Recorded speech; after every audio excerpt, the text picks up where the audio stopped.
Yemyeşil yollarda cırcır böcekleriyle birlikte.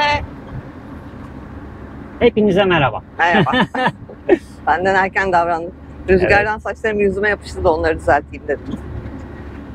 Şile, İstanbul tarafındaki müthiş virajlı yolları arşınlıyoruz. Burası motorcular için inanılmaz önem arz eden yollar. Hafta sonu burada viraj yapmaya geliyor sevgili motorcu dostlarımız. Evet. Biz de vakti zamanında özellikle ben burada çok viraj yapmışlığım var. Asfalt güzel, virajlar güzel, yollar güzel. Aynen. Yeşilliklerin içinde motorcuların çok sevdiği bir yoldur burası. Karavanla da ufak ufak yapıyoruz işte böyle. Şimdi nereye gideceğimizi bilmeden yola çıktığımız bir videoya daha başlıyoruz. Evet, çünkü yaz sezonu İstanbul hafta içi bile aşırı derecede kalabalık. O yüzden geze geze insanların daha az olduğu bir yer bulmaya çalışacağız. Sizi de gezdireceğiz peşimizden. Geçeceğimiz koyları gire çıka inceleyerek, gözle görerek karar vereceğiz. İnşallah güzel bir yer bulursak orada da konaklayacağız, tadını çıkartacağız. O zaman yola devam.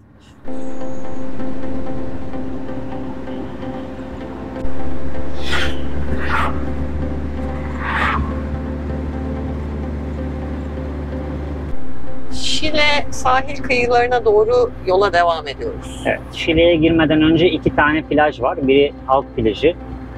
Önce oraya bakacağız. Tabii oralar ücretli ve amacımız sadece size göstermek. Oralarda konaklama pek müsait değil. Yolumuzun üstündeyken bari iyice sahilden gidip oraları da görelim, gösterelim size. Bulutlar çok güzel bugün ya. Evet. Efekt gibi duruyorlar. Evet, sanki oyunla yapılmış gibi. Evet.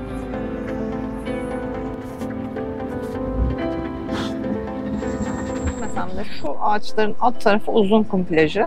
Şuradaki ucu gözüken kayalıktan başlıyor. Arkaya doğru devam ediyor. Fakat Tam Hemen. olarak ekranda görmüş olduğunuz bu inşaat maalesef ki burayı bitirmiş. evet, az geride zaten beach club, kulüpler falan filan derken buraya da bir site kuruyorlar ya da otel kuruyorlar. Evet. Burası Gülden'in de bahsettiği gibi Uzunkum plajı. Belki şuradan geçerken daha güzel bir görsel şuradan alabilirsin. belki açık. Arkadaki kaya da çok güzel gözüküyor ya. Bakınız Uzunkum plajı. Gerçekten çok güzel bir plaj aslında. Ama Ama giremiyorsak gidiyoruz. evet. Karşımızdaki plajda Şile Halk plajı.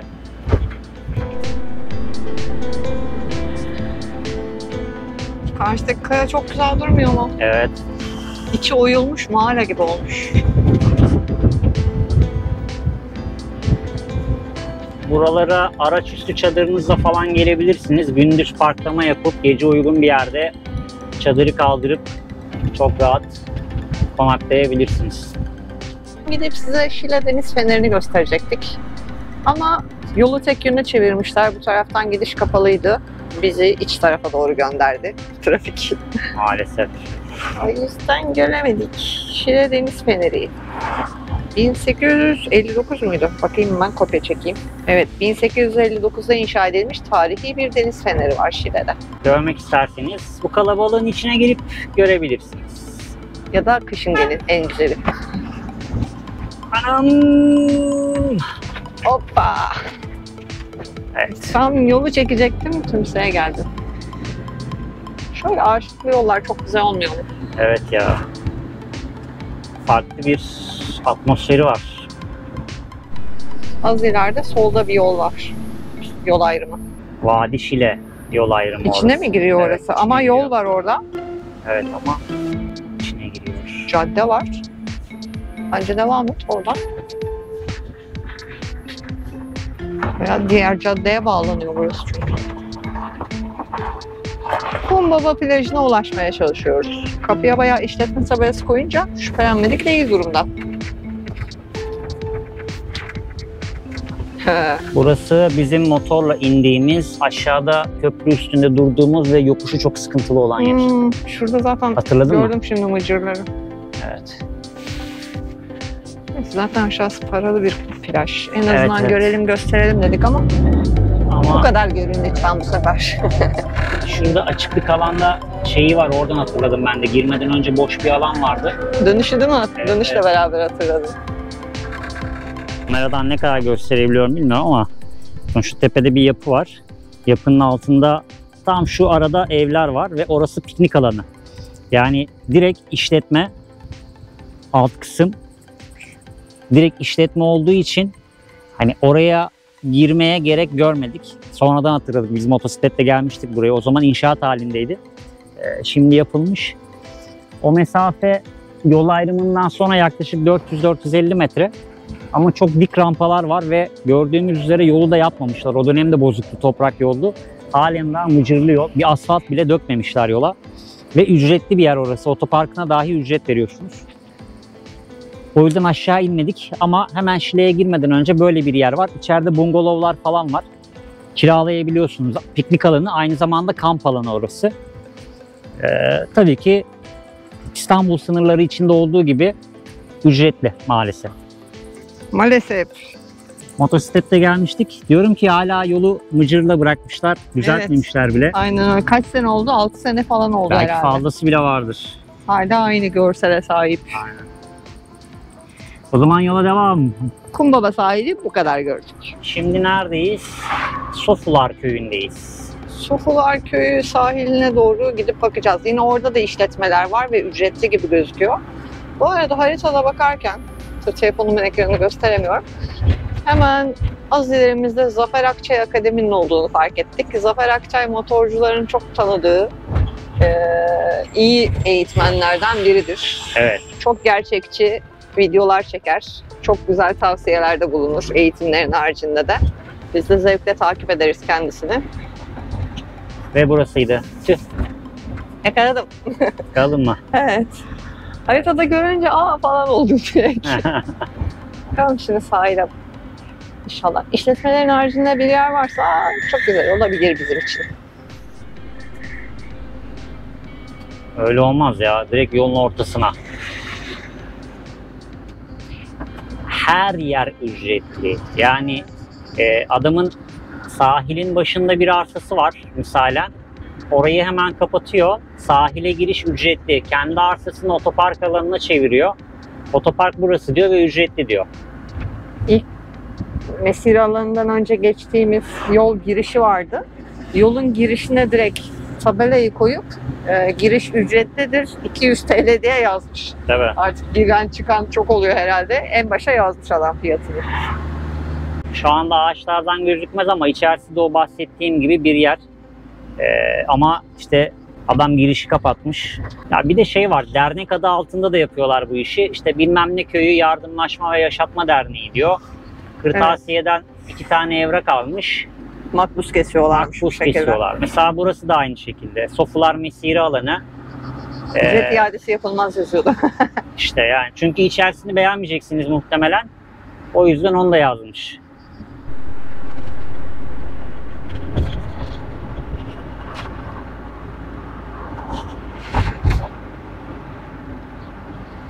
Geliyor. Sofular sahile bu kadar yaklaşabiliyoruz. Gerçi biz yaklaşamadık. Kum yola kadar yaklaştığı için buradan görmüş oluyoruz. Deniz işte nispeten gözüküyor.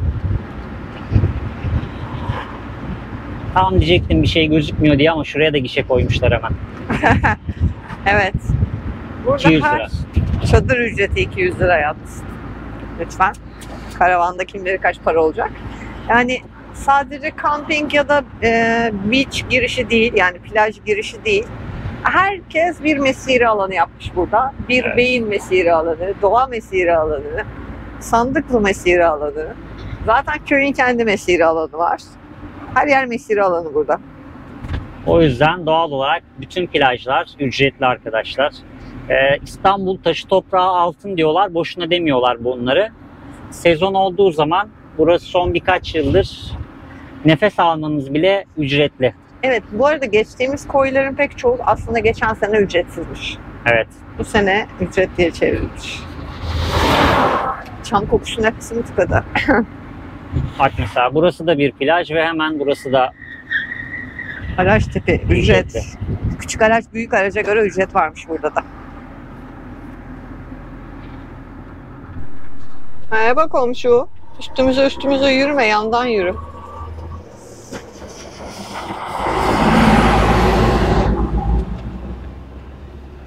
Bir tane daha geliyor. Haritadan ileride bir sahile doğru bir iniş görüyorum ama muhtemelen ya kampinge çıkacak ya da başka bir yere ya da hiç çıkmayacak. Bir deneyelim bakalım nereye çıkacak. Deneyelim. Şu anda Sahilköy tarafının Sahilköy plajının üst tarafındayız. Evet. Halk plajı var bir tane. Bir tane, gerçi 2 tane varmış. Sahilköy Halk plajında 2 nokta gözüküyor.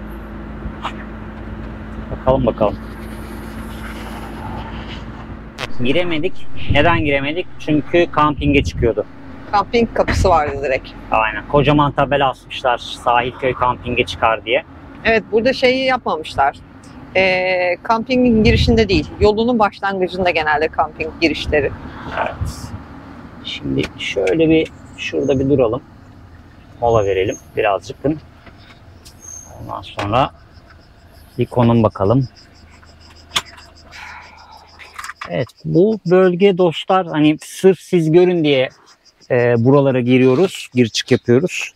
Bir yandan da işte şansımıza bir yer denk gelirse diye çabalıyoruz ama Şile, Ava, Sofular bu bölge videonun başında ve bir önceki videoda bahsettiğimiz gibi İstanbul'un hemen arka bahçesi. Özellikle Anadolu yakasında hafta içi de dahil olmak üzere gündüz vakti işte akşam 5'te mesaisi biten herkes serinlemek için bu tarafa kaçıyor. Evet. O yüzden çok kalabalık buralar. O yüzden buralar çok kalabalık. İkinci bisikletli çift. Evet. Ne diyeceğimi unuttum bisikletleri görünce. Az önce de şey vardı, römorklar geçmişti. Aslında buraları haritadan çok fazla inceledik. Konaklayabileceğimiz yer olmadığını biliyoruz. Ama üst ana caddeden geçip gitmektense hem biz görelim hem size de gösterelim dedik buraları. Şimdi önümüzde yine birkaç yer var ama ana yoldan uzaklaşarak içeriye giriş çıkış yapmalı yerler gibi gözüküyor. Değil mi? Evet. İçeriye gir çıklı yerler. Çoğu yerde zaten yol yok. Sadece ana yoldan işte belirli merkezlere yol getiriyor. Evet. Onun haricinde İkimiz birden harita inceliyoruz bu yolculukta. ya bir de şey var mesela haritada bakıyorsunuz piknik alanı diyor ama piknik alanı 2 yıl önce bir sebepten dolayı kapanmış. Öyle bir yer yok. Ya da özel işletmeye dönmüş. Evet, ve girişi vesairesi de tamamen kapalı. Çoğu yere de o yönden gidemiyorsunuz. Öyle de bir durum söz konusu bu taraflarda. Şimdi ne yapacağımızı bilmiyoruz. Biraz ileri doğru devam edeceğiz. Bakalım videonun ilerleyen dakikalarında nereden çıkacağız? Bir küçük yol kıyısı molası. Evet, Max molası verdik. Burası bir piknik alanı olarak işaretlenmiş ama piknik alanıyla uzaktan yakından alakası yok. Bir de İstanbul Valiliği tabela yazmış. Ormanlara girişler yasaklanmıştır diye. Evet, piknik alanı belki de yanlış işaretli haritalarda. Çünkü hiç öyle bir yer değil burası. Bayağı orman. Evet. Gerçi piknik alanı olarak çok kullanılmış yerdekilerde anladığımız kadarıyla ama. Burası hemen Beykoz'un üst tarafları.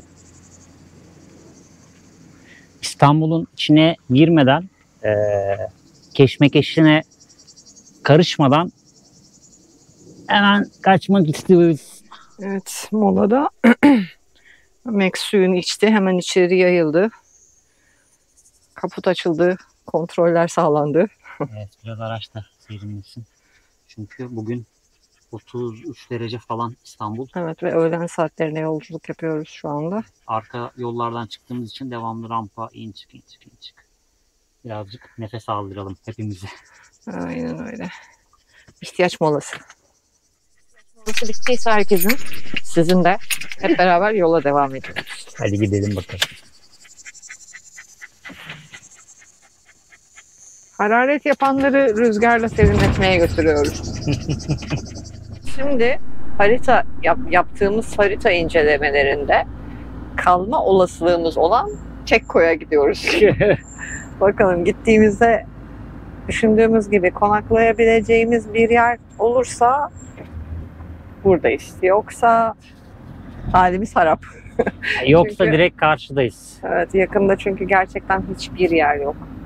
Şu an Riva tarafına doğru gidiyoruz. Riva Marmara'yla işte ya Boğaz'ın köşesi gibi düşünün. O tarafa doğru devam ediyoruz. Eğer bulabilirsek Bilde'nin dediği gibi bir kıyı bulacağız. Bulamazsak karşıdayız. Bulutlar birleşmiş bu bölgede. Evet, çok güzel gözüküyorlar. Kocaman kocaman. Denize yaklaşmaya başladık. Gençlik ve Riva. Spor Bakanlığı.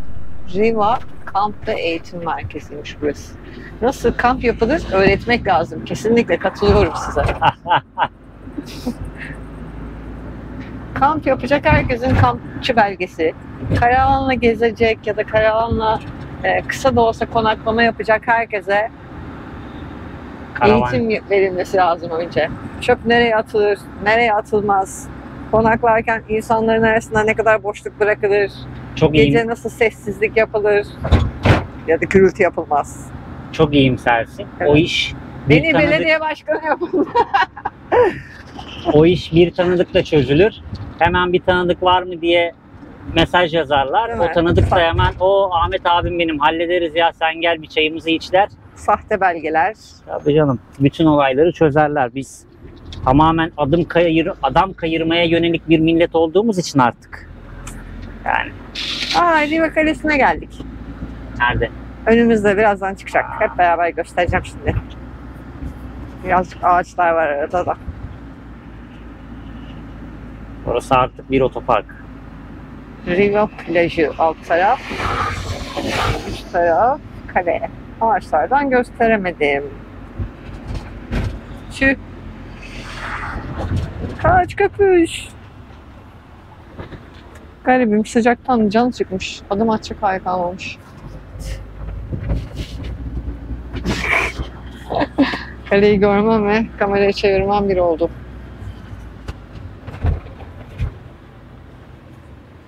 Elmasburnu Tabiat Parkı. Evet, Riva merkezi herhalde burası değil mi? Evet, Riva'nın tam göbeğindeyiz şu an.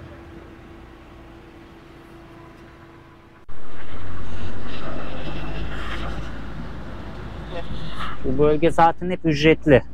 Burası Beykoz Belediyesi 2. koy plajı olarak geçiyor. 3.'sü de var. Birincisini göremedim galiba haritada. Birincisi o en baştaki. En baştaki. Aha. O kalenin olduğu yerdeki o birinci otopark. Birinci plaj.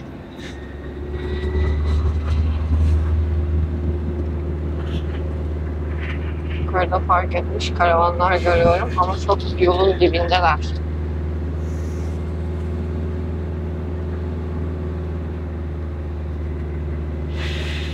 Karavanlar, Valla bayağı da çadırlar. doluymuş ama yukarısı. Maşallah. Evet, evet.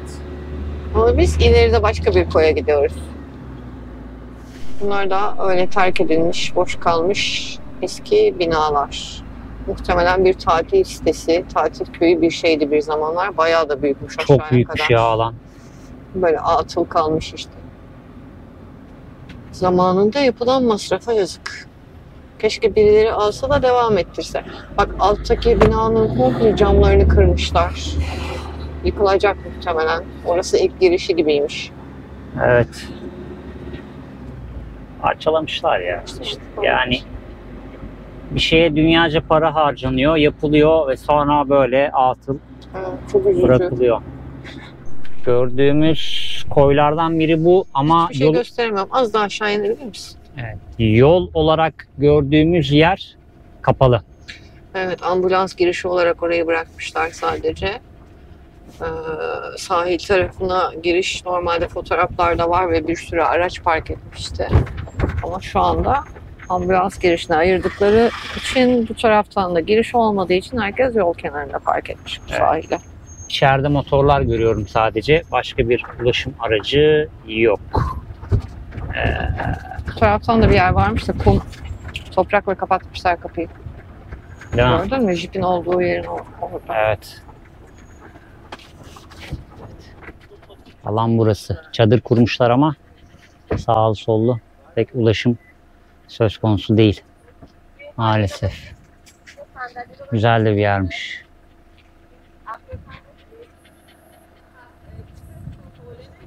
Evet.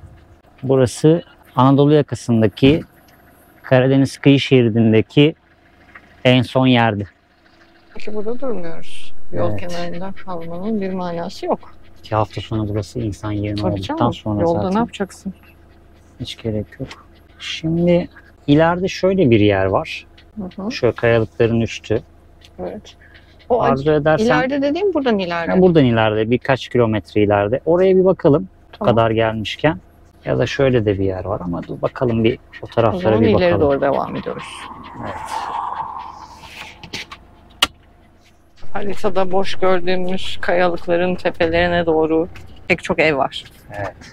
Lüks villaları yapmışlar ama daha yolları yapamamışlar. Evet, daha de pek yerleşik de yok sanki. Yani yeni Bu hepsi baksana. İnşaat gibiydi geçtiğimiz. O, Evet. Şurada bir tane var yeni. Hepsi yeni. Yol var gibi Yol yok. görünüyor. Yok aşkım. Ama burası yol değil. O beyaz arabanın olduğu yer var ya orası. O beyaz arabanın olduğu yer. Evet. Ama burası yol değil. Buraya kum yığmışlar. Aşağıya doğru set var bildiğin. Evet. Kamerada ne kadar gösterebildim bilmiyorum ama. Şuradan devam edip ileriden bir aşağı inmeyi deneyelim. Evet, bir araba geçti sağa doğru oradan. Muhtemelen bu yoldan çıkacak o da. Evet. Artı 18 bir görüntü mü var bakayım ileride. Orada bitiyor orası da. Aynı burada olduğu gibi. Evet. Şimdi Bir de sol tarafta kaldı geriye. Geldiğimiz yoldan başka tam 4 yol var. Hepsini denemiş oluyoruz böylelikle. Burası da sanki o evlere gidiyor sadece. yok devamı var oranın da. Şuradan bir bakayım. Evet. Evet, 3. yolda Fos çıktı. 3. yoldan çıkmaya çalışırken fark ettim ki altta başka bir yol daha var ama buralardan ulaşım yok. Evet. Şu evlerin alt tarafında hemen. O çıktığımız rampanın oraya kadar İlk girişteki değil mi? evet. Daha bağlantı yolunu ayarlamamışlar. Buralar gözükmüyor haritada. Alt yola ulaşabildik sonunda. Burası Riva merkezin hemen çıkış tarafı. Yani Riva genişliyor. Bu da genişlediği taraf. Şu altta az önce görmek istediğimiz, yani daha doğrusu giremediğimiz koy Gelera koyu. Evet. Haritalardan bakabilirsiniz. Çok güzel bir koy aslında. Keşke girebilseydik nispeten bir tarafa doğru. Ama Arka alanı geniş olduğu için biraz kalabalıktan uzak konaklama yapabiliriz orada diye düşünmüştük ama iç tarafa giremeyince. evet. Yani yapılabilirsiniz. Yani çadırla gelip çadırla konaklama yapabilirsiniz o bölgede. Evet. İçeride çadırlar vardı çünkü. Evet çok fazla çadır var içeride. Bu ilk sefer aşağıya inmeyi denediğimiz karşıdan kum yığını var dediğimiz yer. Görebiliyor musunuz kameradan bilmiyorum. Yukarıdan sadece rampa gibi gözüküyordu. Bir iki tekerlek izi var ama sanırım 4x4 bir aracın izleri onlar ya da ATV, UTV teker aralıkları biraz dar. Hani yol değil aslında orası, bayağı üst taraf toprak yığılmış, üstü düzleştirilmiş. Şimdi alt yola indik. Şimdi Alt yolda. şurada bir durayım. Evet. O iç taraf ya. Bu tarafa bir bakayım ben. Bozuk bir yol var aşağıya doğru. Ortası komple yarık. O arkadaş inmiş oraya ama Allah kolaylık versin ona çıkarken. O taraf vardı. Şurası var ama etraf her taraf çöp. Şuraya doğru giden bir yol var. Orası da çöp yığını. Hemen geldiğim yoldan şu tarafa doğru bir yer var. Orası da çöp. Buralar hep çöp. Ya denize girme gibi bir olayımız da yok gerçi ama hafta sonunu da burada geçirmek çok akıl kârı mı değil mi bilemiyorum. Bir araba daha iniyor aşağıya doğru. Burası muhtemel hareketli bir bölge. Bu tür hareketli bölgeler hafta sonu özellikle cuma akşamı ve cumartesi akşamı genelde gençler tarafından da ya da orta yaş üstü amcalar tarafından da çok tercih ediliyor. Bunlar genelde alkol tüketimi ve yüksek sesli müzik dinlemek, naralar ve bilimum garip olaylarla bu tür yerleri kullandıkları için muhtemelen biz burada konaklamayız. Zaten Max için de çok uygun değil. Gezdirebileceğim doğru düzgün bir yer yok.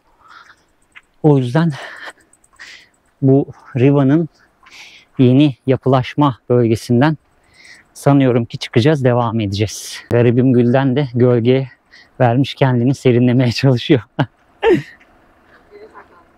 Aynı yoldan geri dönüyoruz. Yolda bir iki yer görmüştük köfte geçerken. arabacısı görmüştük. Aşağıya doğru bir çekme karavan iniyordu.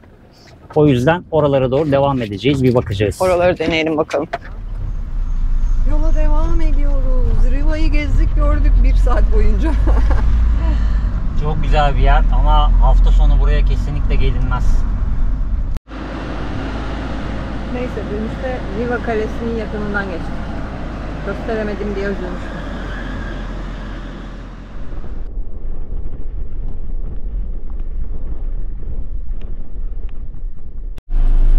Şimdi harita bakmak için yol kenarında bir yerde durduk. Çünkü buradan sonra çevre yoluna gireceğiz.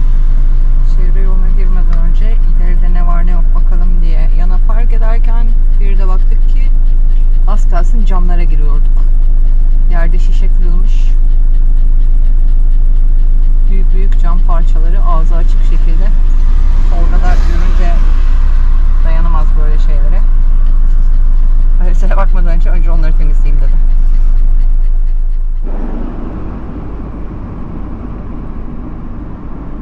Vay be, köprüde bulduk kendimizi. HGS diyor her yere. Bizim HGS'miz yok ki. Nakit ve cash de yazıyordu şeyde ama. Evet. Yok, onlar karşı tarafta. Belki çıkışta. Belki. Geniş araç diyor buraya. Geniş araç parası yazmasınlar bize. Yo, aracın genişliğinden kaynaklı olarak diye tahmin ediyorum. Bilemedim. Bilet alın kısmında bilet vermedi butona basınca ama. Zaten bariyer açıldıysa bilet almanıza gerek yok. Açıldı. Geçebilirsiniz, sorun yok. Bariyer- Tamam. Teşekkür ederim. Kolay gelsin.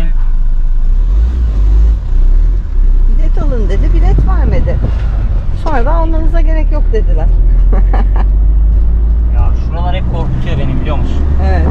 Çünkü genelde hep HGS ile ödeyenlere bile bir daha ceza geldiği için insan bir tırsıyor. Aynen öyle. Peki neredeyiz? Nereden gidiyoruz? Peki neredeyiz? Buyurun Cem Bey, neredeyiz? Tabii ki 3. köprü Yavuz Sultan Selim Köprüsü'nden geçeceğiz. Çünkü bizim rotamız üzerindeki en yakın köprü burası. Aşağılara, içerilere yine her zamanki gibi rotamızdan şaşmadan yola devam ediyoruz. Evet, maalesef. Maalesef. Az sonra Avrupalı olacağız. Oho!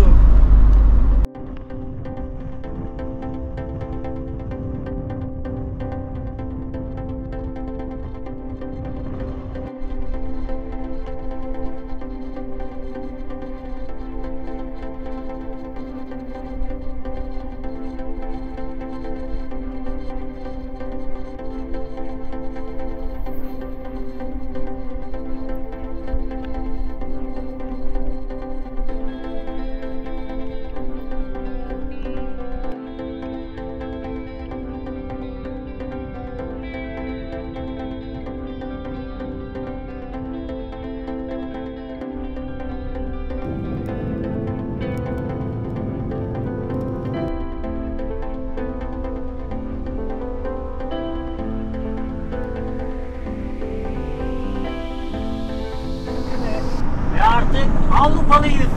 Evet, hep beraber Avrupa'ya gezmeye geçtik. Evet.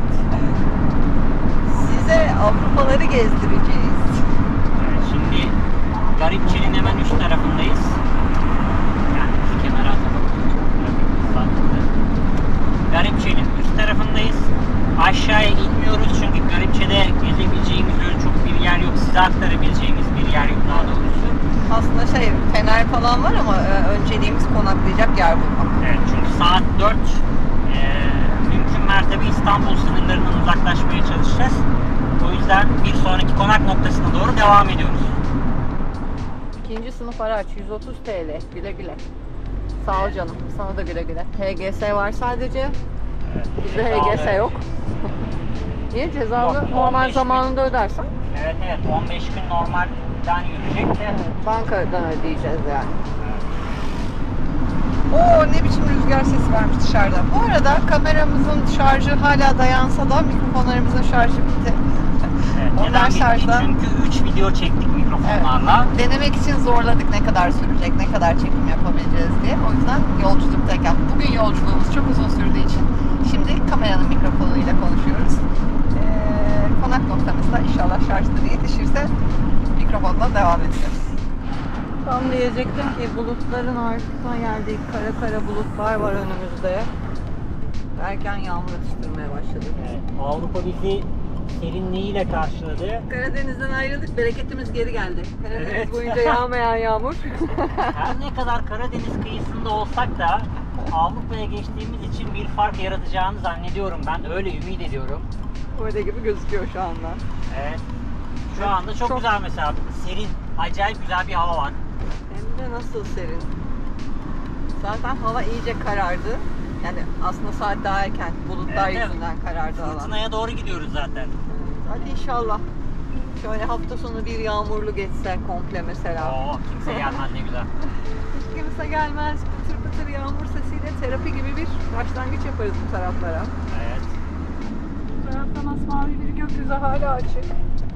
Önümüz gitgide kapanıyor. Zaten camımız doldu. Ama asıl yağmur şu sol köşeden Tarafta. geliyor.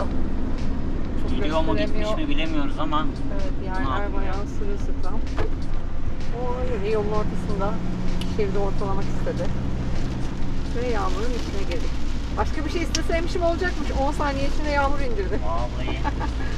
Şu an konum olarak Kısırkaya'dayız. Sırkaya köyüne hoş geldiniz. Hoş bulduk. Huhu.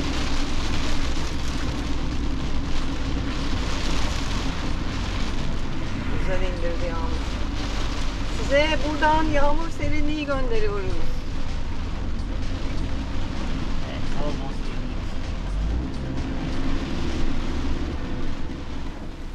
Yağmur yağıyor, çok güzel falan filan diyoruz. Yolculuktayız, camlarımız kapalı diye düşünüyoruz fakat bizim üst camımız açık. Sineklikte su damlaları görüyorum ama çok akan bir şey yok. Birkaç yerden damlıyor. Bir de sinekliğe konmuş bir arı bizimle birlikte yolculuk yapıyor. Arıyı da Avrupa'ya getirdik.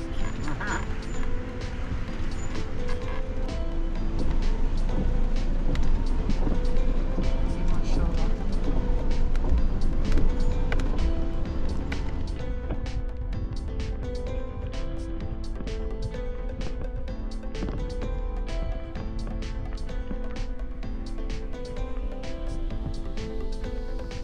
Yağmur yağsın, yağmur yağsın, hafta sonu kimse olmaz dediğimiz plajlar. Şapır şapır yağmur yağıyor. Aşağıda çadırlar, karavanlar, güzel insanlar.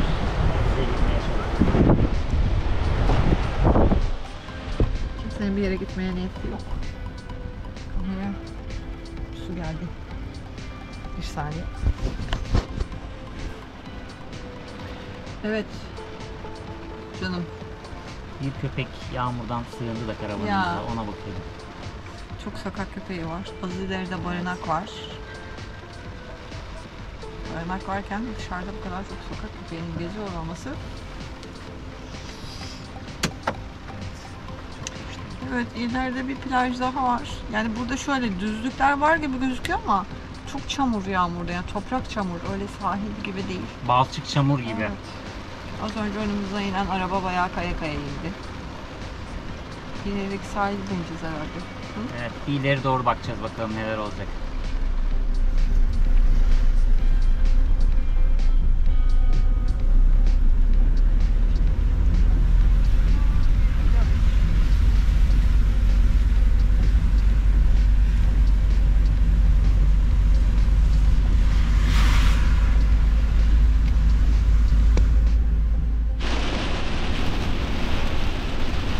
O çadır toplamaya çalışıyorlar.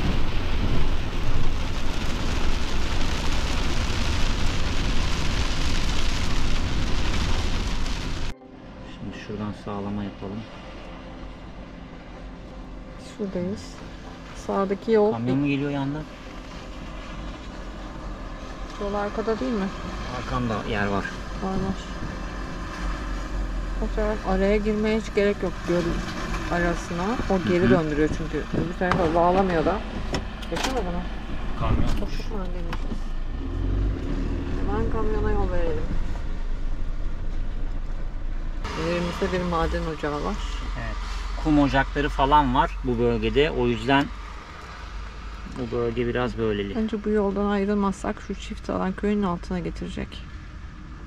Tamam. Orada market de var. Şu göletin orada kalabilirsek kalırız. Olmadı Şu buradan bölgede. ana yola çıkıp artık şurada bir tane daha yer var ama ağaçlı diye bir yer var. Buraya gitmek için illaki ana yola çıkmamız gerekiyor zaten. Tamam, o zaman buradan ben düz devam ediyorum. Çift alan gölünün etrafına falan bakarız. Evet. Köye doğru devam edelim. Oradan yürüyüş. İstanbul'un içinden geçtik. Anadolu yakasından geçtik. Avrupa'ya geçtik. Geçtiğimiz yolların güzelliğine bakar mısınız? Evet, köprü hariç otoyol görmedik. Kesinlikle beton görmedik, ev görmedik neredeyse. İstanbul'un bilinmeyen yüzü. Ya çok güzel, çok güzel. Arka sokakları kullanmak gerçekten çok güzel. Müthiş bir yol ya. Şuraya bakar mısınız?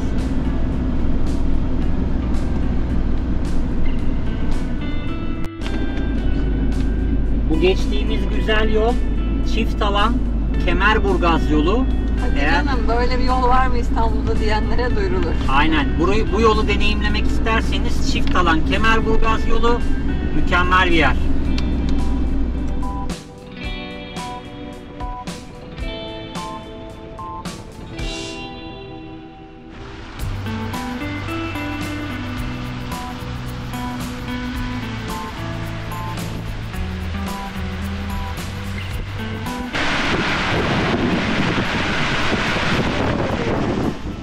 Aklınız çıktı mı? Bu yüzden yerinden zıpladı. Allah'ım, ödüm koptu. Garibim Max de biraz tedirgin oldu. Evet, ben bu sefer Max'ten çok korktum.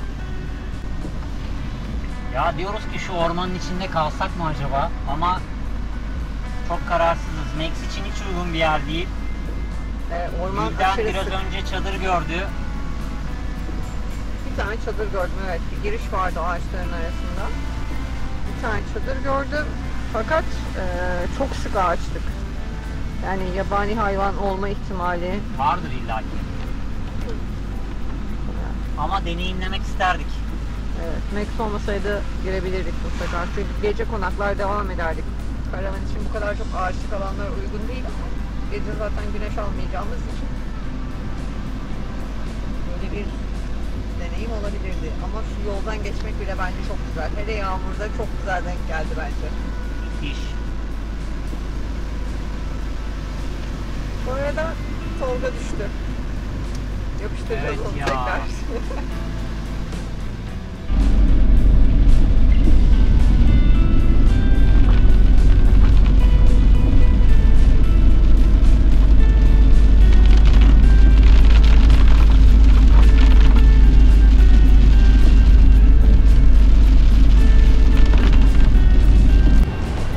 Silecekler yetişmiyordu.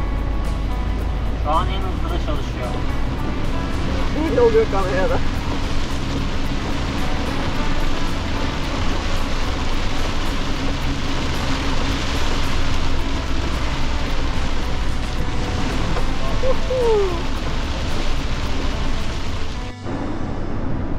İstanbul Havalimanı'nı geçmek üzereyiz. Evet. Gerçi gelmek üzereyiz şu an. Gelmek üzere miyiz daha? Evet. Tepeden aşağı inerken gelmek üzereyiz. Ha, ben orada araçlar çok park etmiş ya, girişi orası diye düşündüm. Gelmek üzereymişiz. Bu arada fark ettiniz mi bilmiyorum. Burada hava bulutlu ama yağmur yağmamış hala. Yani fırtınanın içinden geçtik. Bayağı yağmurun içinden geçtik. Gittik hala yağıyordur o taraflara doğru. Ne uçak iniyor gördün mü? Çok uzak.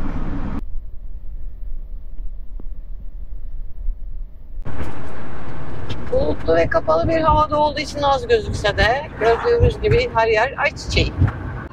Çok güzel görünüyorlar. Evet. Mikrofonlarımızı kavuştuk. Evet, şarjımız tamamlandı kısa sürede. Mikrofonlarımız hazır. Minik bir sahil kasabası görünümünde olan Terkos Yeniköy'den geçiyoruz şu anda. Yeniköy sahilini deneyeceğiz bakalım. Bakalım uyacak mı bize? Yoksa İstanbul'u konaklayamadan devam mı ediyoruz yola? Dolanırken Max'in mama saatini de geçtik. Tuvalet saatini de geçtik.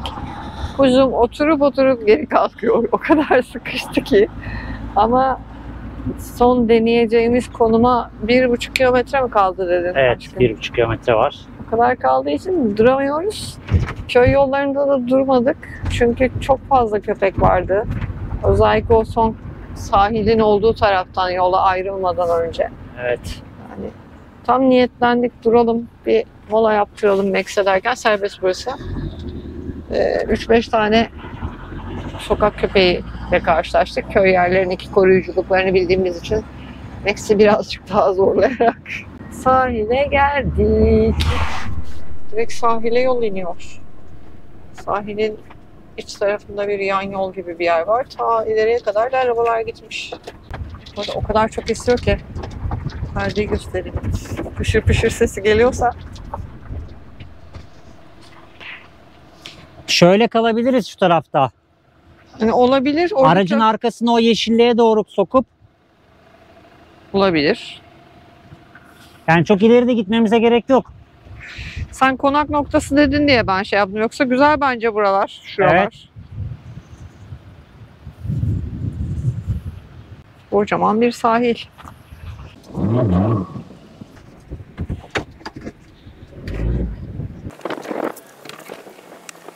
Şimdi şöyle kıyıdan bir yanaşalım. Çok batmadan.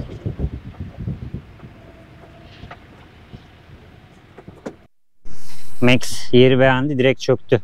Otağımızı buraya kuruyoruz. Şurada evler var. Evlerin önüne geçmedik. Şu boş arazinin hizasındayız. Şu tarafta. Şöyle. Bir tık içeri girdik yoldan. Şurada bir park zemini bulduk. Yumuşak. Evet. Kuma batmayalım diye onu kullandık. Ondan sonra şimdi şuradan da uçan uçakların hemen önünden Artık dinleneceğiz. Keyif yapacağız. evet mama yiyelim azıcık. Evet. Max acıkmıştır. Bir saati geçtim ama saati. Çok rüzgar estiği için mikrofonumu kapatıyorum ama inşallah başarılı olabiliyorumdur. Çok fazla esiyor gerçekten ve ürpertti. Yağmurun serinliği bu tarafta. Bu bulutlar geliyorlar mı? Yoksa gidiyorlar Onlar mı? gidiyorlar Anlamıyorum. Bizim bu tarafta değiller. Hadi girelim Olsun, içeri. neyse ki yerleştik. Yağabilir. Hadi gel. Bir de burası büyük bir plaj olduğu için, sahil kısmı çok büyük olduğu için bence hafta sonu çok kalabalık olmaz. Etrafımız olmaz. Sahil olur bence. Evet. Standart İyi mi böyle? seyahat yatak durumumuz. Buraya hiç bakalım. Her yerde. Daha oraya bakamadık. Anca yerleştik. Ufak bir işimiz vardı bilgisayarda. Onu hallettik. Max'in işlerini hallettik. Akşam gezmeleri, yemekler, mamalar, çişler, kakalar. Ben de bir yandan yemek hazırlığına giriştim. Evet. Patatesli yumurta yapacağım bu akşam. Evet. Çok Bir- hem basit hem doyurucu. Evet, bir takipçimiz şu melemenle makarna olmasa ne yapardık dedi. Hem de- Ona hemen patatesli yumurtayla karşılık veriyoruz. Bir de şey böyle gerçekten ama herhalde hep de böyle pratik işte videoların sonunda gün içinde aslında böyle videoyu 3-4 gün boyunca çekiyoruz falan ama ilk akşam genellikle yemek videosunu çekiyoruz ki bugün olduğu gibi az önce geldik yerleştik. Pratik şeyler yapalım derken meğer demek ki arka arkaya çok menemen yapmışız. Çünkü biz normalde menemeni de makarnayı aslında çok yemiyoruz. Çok Canım nadir. sen hep böyle uçacak mısın? Evet dostlar, tam tepemizden, tam şurada Atatürk Havalimanı var. İşte ya da neyse neydi o? Yeni olan Yeni havalimanı var, yaptılar ya. tam üstümüzden geçiyor. Tam yani bulduğumuz konak noktası, ben de gireyim kareye. Işık açayım mı? Karanlıkta gözüküyor. Aç. Elektriğimiz var. Lütfen. Bulduğumuz konak noktası inanılmaz uzun bir sahil. Yaklaşık 2,5-3 kilometrelik bir sahil. Sahilin en başındayız. En sağ tarafındayız. Ve tam üstümüzden uçaklar geçiyor. Bir yandan falan da Her 5 dakikada bir bu ses var. sürekli üstümüzden geçiyor. Her yerin, her iyinin bir kötü yanı olabilir. Ne yapalım? Burada da birazcık uçak sesi dinleyeceğiz. Ama hava çok serin. O yönden çok iyiyiz. Hava acayip Aşırı serin. güzel. Aşırı Camları serin. açmadık ya geldiğimizden beri baksana aralamadık camları. Kapı kapalı duruyor. Şey diyordum menemen diyordum. Aslında biz normalde menemen, makarna çok sık yapmıyoruz. Her seferinde size denk geliyor gerçekten.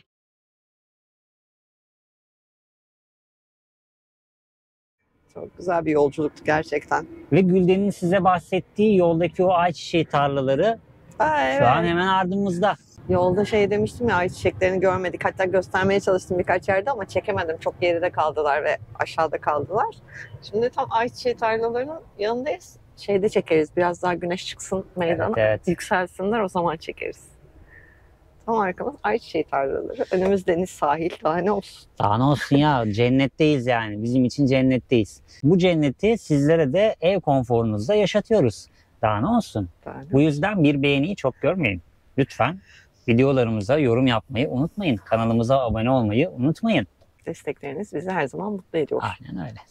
Katıl butonuna basarsanız katıl aboneliği Evet. yapabilirsiniz. Yeni katıl abonelerimize de ayrıca teşekkür ederiz. Bir Evet, anda baktık hoş yeni gelmişler. aboneler gelmişler. Hoş gelmişler. Sefalar getirmişler. Doğrudan destek olmak isterseniz de ya Tolga beni uğraştırma Gülden, ben bilmiyorum öyle derseniz de, doğrudan destek olmak isterseniz videomuzun hemen altında teşekkür butonu var. Ya da ilk gösterime denk gelirseniz canlı sohbette yine teşekkür butonu var. Süper teşekkür yazıyor yanlış hatırlamıyorsam. Şimdi teşekkür diye arayıp Evet. da belki göremeyen, bulamayanlar olabilir. Çünkü çok teknolojiden anlamıyorum ben, nasıl yapacağım bu işleri diye bize ekstra yazan takipçilerimiz oluyor. Evet. O süper teşekkürde de doğrudan destekte olabilirsiniz ayrıca. Bunları da söyleyelim, bunları da hatırlatalım dedik sizlere. Oh, biz daha yeni uyandık. Evet. Bir kendimize gelelim. Sonra belki bir yürüyüş yaparız denize doğru falan. Yürürüz Kalabalık ya. olmadan, şey yapmadan. Burada- Belki ya da akşamüstü yaparız. Bilmiyorum. Şimdi Tolga çok güzel drone görüntüleri çeker o sahilde diyebilirsiniz ama maalesef bu bölgede drone uçurmak yasak. Evet. Çünkü hemen havaalanının dibindeyiz. O yüzden maalesef bu videoda drone yok dostlar. Evet. O zaman Manzaramız açıldı. biz kahvaltı yapalım. Evet, bir kendimize gelelim. Kendimize gelelim. Birazdan görüşürüz. Kuzusu, kuzusu. Ne oldu? Biz içeri girdik, Max de içeri girdi değil mi? Gelecek misin? Gel. Gel kuzusu. Bak dikenlenmiş hemen ya. Of, dur. Tam dikenin üstüne oturdun. Kaldır poponu. Kaldır.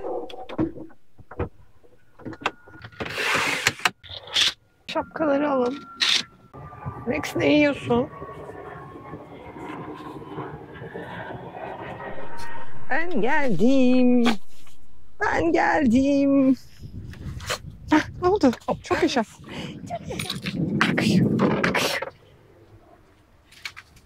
Hadi gidelim.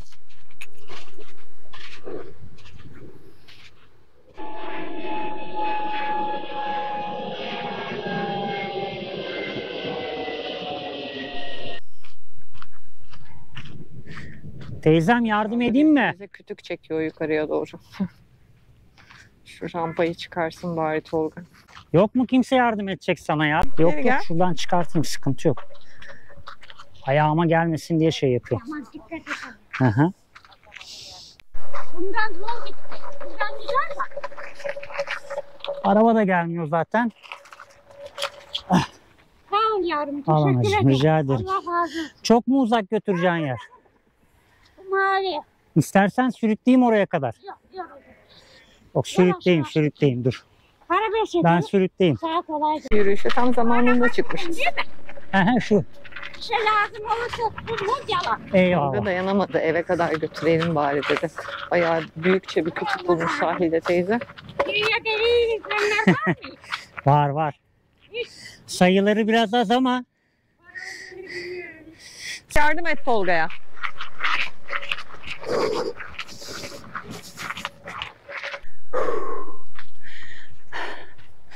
külçe gibi ağır ya. Zor Vallahi zor çekiyordu taşıdı. teyze.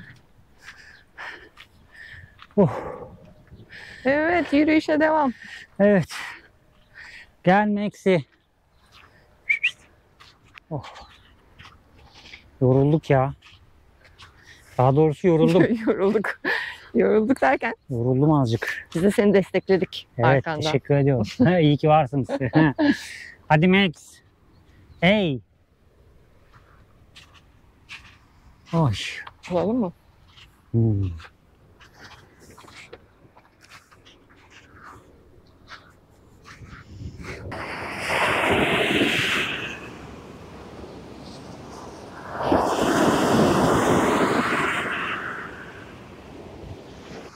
Max almış başını gidiyor. Özgür Bili. Sahil çok güzel. Sessiz, sakin. Çok kalabalık değil. Hafta sonu sadece işte kalabalık olunca yukarıya kaçtık. Hep esinti vardı yani. Hatta bazı zaman o kadar çok rüzgar vardı ki rüzgardan başımız ağrıdı. İçeriden çıkmadık. Evet. Ama güzel oldu. Dinlendik yani bu alanda. Evet, Videonun güzel. başında konaklayamadığımız, o kadar yol gittiğimiz yerlere sonuç olarak değdi buraya gelmemiz. Ya onları da normalde aslında biz direkt bu tarafa geçmeyi planlıyorduk ama hani mümkün mertebe girebildiklerimizi size gösterelim dedik. Yani o hat nasıl bir hattır onu gösterelim Boş dedik. geçmeyelim yol üzerinden dedik en azından. O hat üzerinde gördüğünüz bütün plajlar ücretli. Maalesef. Yani 200 lira ile 800 lira arasında değişen ücretli plajlar var. Çoğuna girmedik o yüzden. Sadece o hat üzerinden devam ettik. Bu arada bu ücretlendirme karavan için değil, plaj giriş Otopark ücreti. ücreti. Tabii otopark aracınızı park ettiniz. O direkt sizden alıyorlar o ücreti. Eğer içeride şemsiye, şezlong vesaire bir şey isterseniz Tabii ilave. o ekstra ve oradaki plajların birçoğunda yani %90 gibi diyeyim herhangi bir hizmet yok. Yani duş, tuvalet vesaire Evet. bunları beklemeyin bile. Öyle bir hizmet yok. O yüzden Şile bölgesine, Şile, Ava, Kerpe o bölgeye genelde sezon sonu gitmeniz ya da sezon başlangıcında gitmeniz sizin daha fazla keyif almanıza olanak tanır diye düşünüyoruz. Evet. Çünkü yaz sezonunda girecek gibi değil. Çok kalabalık. Bütün İstanbul oraya akıyor diyebiliriz. İstanbul, Maltepe, Kadıköy her taraf o tarafa akıyor. Çünkü şehre çok yakın. 1 saat mesafesi Evet. ya var ya yok yani. Ne buldun? Tertemiz, kırıksız, çarıksız, çürüksüz bir deniz kabuğu. Belki üstümüzden Hep bir öyle. uçak geçer. Hep uçak nerede şu an? Yakaladım. İstanbul kıyılarında 1 ya da 2 konumda daha kalabiliriz belki. Dediğin gibi önümüzde 2 nokta var sadece. Oradan sonra il değiştiriyoruz tekrar ve Karadeniz kıyısında da Karadeniz son kıyısında nokta. minnacık bir alana sahip olan Tekirdağ var. Belki orada konaklayabiliriz. Ya da yer Tekirdağ'da bulursak. konaklayacak yer bulamazsak Kırklareli'ye geçeceğiz tekrar Evet. hemen arkasına. Karadeniz kıyılarının da sonuna yaklaşmak üzereyiz bir yandan. Evet, Karadeniz kıyıları bitiyor. Yani Marmara bölgesindeki Karadeniz kıyısı da bitiyor. Bakalım. Evet.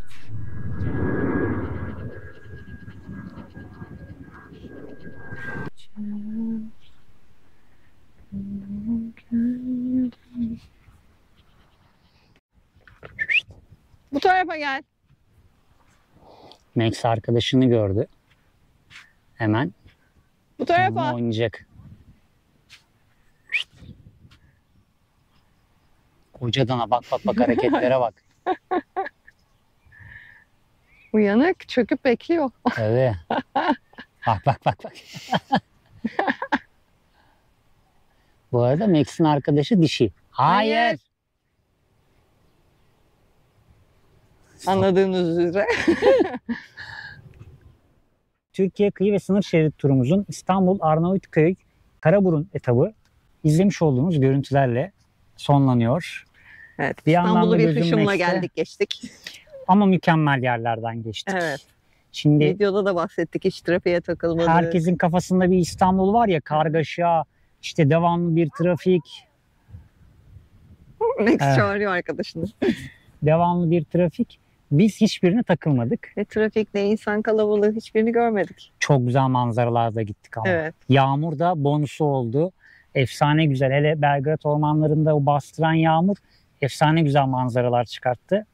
Evet, inşallah siz de beğenmişsinizdir. Beğendiyseniz beğen butonuna basmaktan çekinmeyin lütfen. Evet, o zaman biz artık eve gidelim. Akşam oldu. Bu Evet. çocuklar iyice sapıtmadan. Hadi yavaş yavaş gidelim. Bak hareketlere bak. Max'in poposunu kıtı kıtılıyor. Evet. Max'i kıtı kıtılıyor. Bunların bir anlamı var herhalde hayvanlar Herhalde. arasında. Öf.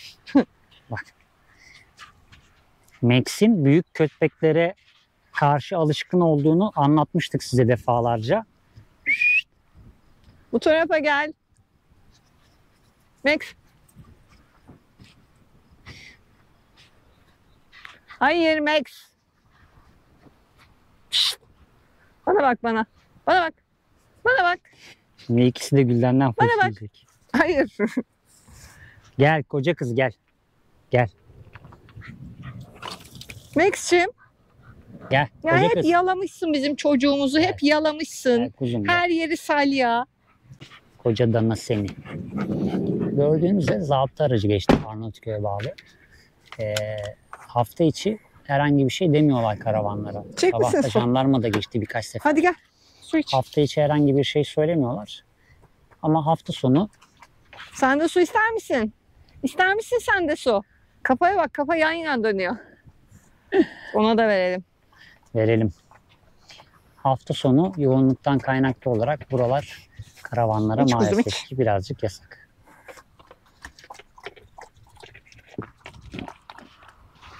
Gel. 2 tane köpek geliyor arkadan. Al su iç. Kuyruğa bak, kuyruğa. Kuyruğun ucu da beyazmış. Ha, tilki kuyruk. Tamam mı? Max'e Next içeride. evet. İçti ve gitti. Afiyet olsun canım. Evet. Hadi biz de gidelim. Hadi gidelim. O zaman kendinize iyi bakın. Kendinize iyi bakın. Yeni bir macerada görüşmek üzere dostlar. Hoşçakalın. Hoşçakalın.